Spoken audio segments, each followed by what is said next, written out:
ఇంక మనకేంటిలే అనే ఫీల్ లేకుండా జస్ట్ లైక్ ఒక సెట్లో బాయ్ లాగా అటు ఇటు ఇటు కావాలనుకున్నప్పుడు తిరిగి ఎక్కడ ఏది కావాలో అది చేసుకుంటున్నాడు. చేసుకున్న వాడికి ఒక కష్టపడి చదివిన వాడికి ఫస్ట్ క్లాస్ రావాలని ఎలా అయితే మనం కోరుకుంటామో అలా కష్టపడ్డ ప్రొడ్యూసర్కి సక్సెస్ రావాలని కోరుకోవటంలో తప్పులేదు. ఒకటి. నెంబర్ 2, ఈ సినిమాకి డైరెక్టర్ మిస్టర్ నిఖిల్ గురించి చెప్పాలంటే అసలు రావడంతోనే మనిషి కొంచెం కొద్దిగా అటు ఇటు ఇట్లా ఊగుతూ ఇట్లా వచ్చి ఏంటి బాగా హైలో వచ్చాడా ఏంటి అనుకున్నాను. అంటే కొంచెం టెన్షన్ ఇలా ఉన్నాడు, చేతులు ఏం లేదు కాబట్టి సార్ మీరు నమ్మినా నమ్మకపోయినా అన్నాడు. అంటే ఏదో పెద్ద విషయం చెప్పాలని తన ఫీలింగు, దానిలో ముక్కల కింద చేసి చెప్తున్నాడు అన్నమాట.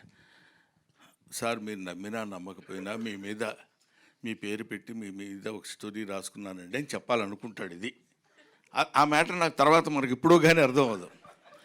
సార్ మీరు నమ్మినా నమ్మకపోయినా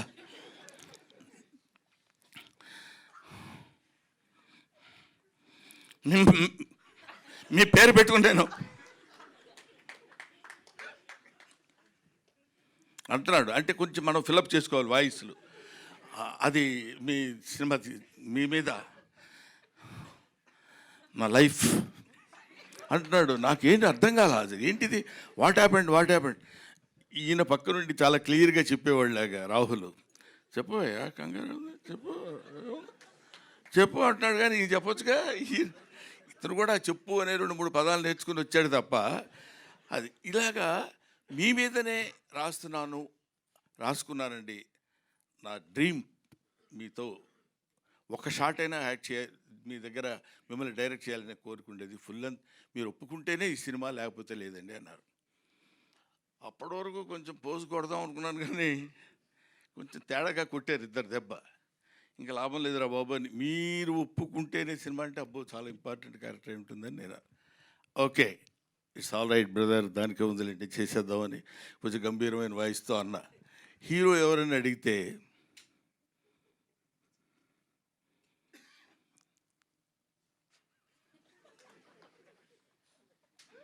సాక్షాత్తు మీ అబ్బాయినండి. అక్కడ దెబ్బతిన్నా. అబ్బా ఏంటి మీ అబ్బాయి హీరో అంటున్నారు, నేను తాత క్యారెక్టరు. ఇందాక మా మనవరాలు అంది తాతయ్య అని. అంత అక్కర్లేదమ్మా, మామూలుగా కూడా పిలవచ్చు రా తాతయ్య అని. పాప అమ్మాయి హర్ట్ అయిపోయి అంత అది కాదు తాతయ్య అని. నేను ఎప్పుడు ఏంటిది అట్లా అని వీడు తాతయ్య నేను తాతయ్య వీడు మనవడు అన్నప్పుడు ఇదేంటి ఇట్లా ఇరుక్కున్నానేంట్రా బాబు అనుకున్నా. ఆయన క్యారెక్టర్ చేయడానికి ఏముంది లేని కొంచెం పెద్ద మనసు చేసుకుంది. దానిలోపు ఒక ఫోన్ వచ్చింది. 6 feet హైట్ ఉన్న కమెడియన్. నమస్కారం సార్, చాలా హ్యాపీ మీరు యాక్సెప్ట్ చేశారంటే చాలా హ్యాపీ. మీతో పాటు ఒక 20 days శుభ్రంగా యాక్ట్ చేయొచ్చు అని అంటాడేమో అనుకున్నా. శుభ్రంగా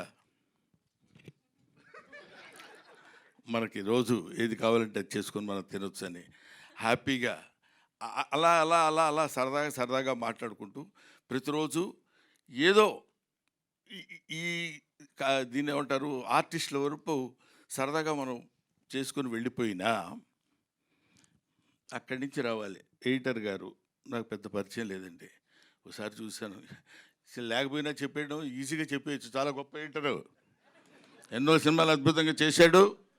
అసలు ఆ కుర్రోళ్ళలో స్పార్క్ ఉంది, నాకు తెలియదు ప్రామిస్గా, కానీ ఇలా చెప్పేయచ్చు, కానీ అది తప్పు. ఆ తర్వాత మిస్టర్ డిఓపి పేరేంటి ఏమండి, మితేష్. ప్రామిస్గా నాకు అర్థం తెలీదు. మితేష్ ఏదో సెట్లో ఎప్పుడు పోగొట్టుకున్నాడు తిరిగేట్టు తిరుగుతుంటాడు, అటు ఇటు ఇలా వెతుకుతుంటాడు.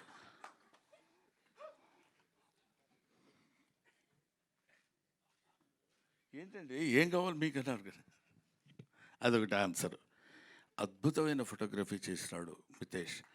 A man is not man of words, he's man of deeds. కాబట్టి అలాంటి మిరాకిల్ లాంటి వాళ్ళని పట్టుకున్నాడు మన రాహుల్. ఇది దొరికాడంటే అట్లా పట్టుకుంటాడని. తర్వాత శాండిలియా, అందరూ శాండీ అంటారు, నాకేదో అట్లా అనాలనిపించదు.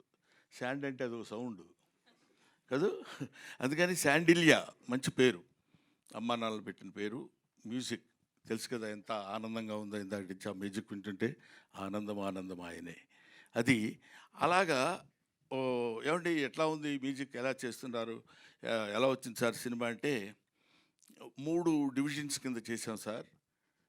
ఒకటి యంగ్గా ఉన్నప్పుడు గౌతమ్ పార్ట్ మీద, ఆ తర్వాత నేను గౌతమ్ మన కిషోర్ మేము ముగ్గురు ఉన్నప్పుడు ఒక ఒక పద్ధతిలో మ్యూజిక్, తర్వాత చిన్న ఎమోషనల్గా ఉన్నప్పుడు 3 డివిజన్స్ కింద చేశానన్నప్పుడు కొద్ది కొద్దిగా అతనిలో ఉన్న ఆ టాలెంట్ నాకు కనపడింది. ఓహో వీడు చాలా గట్టివాడు అని. అంటే ఇట్స్ వీళ్ళందరూ ఇంకా మనకు ఒక ఏజ్ ఒకటి అనవసరంగా పైకి వచ్చేసింది కదా, దాంతో ప్రతి ఒక్కరు రెస్పెక్ట్ ఇస్తున్నట్టు మాట్లాడతారు. నేను కూడా వాళ్ళని రిసీవ్ చేసుకున్నట్టు నేను మాట్లాడతాను. దాంతో ఇలాగ వీళ్ళందరూ కలిసి అద్భుతంగా యాక్ట్ చేసిన సినిమా. ముఖ్యంగా నేను కిషోర్ గురించి మాట్లాడితే బాగుండదు కానీ, కిషోరు కొన్ని షార్ట్లోనే నవ్వొచ్చేది. పర్టికులర్లీ రేపు మీరు సినిమా చూసిన తర్వాత నా ఫోన్ నెంబర్ ఎక్కడన్నా ఉంటే మీరు తీసుకుని నాకు చెప్పండి, నేను చచ్చిపోతానని వెళ్తాడు. మేము వెళ్ళకుండా ఊరుకుంటాం, నేను గౌతమ్ ఇద్దరు, విత్ అవర్ పర్మిషన్ ప్రొడ్యూసర్ గారు.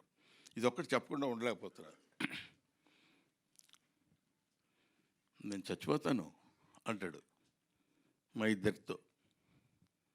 మేము అలా చూసి ఊరుకుంటాం.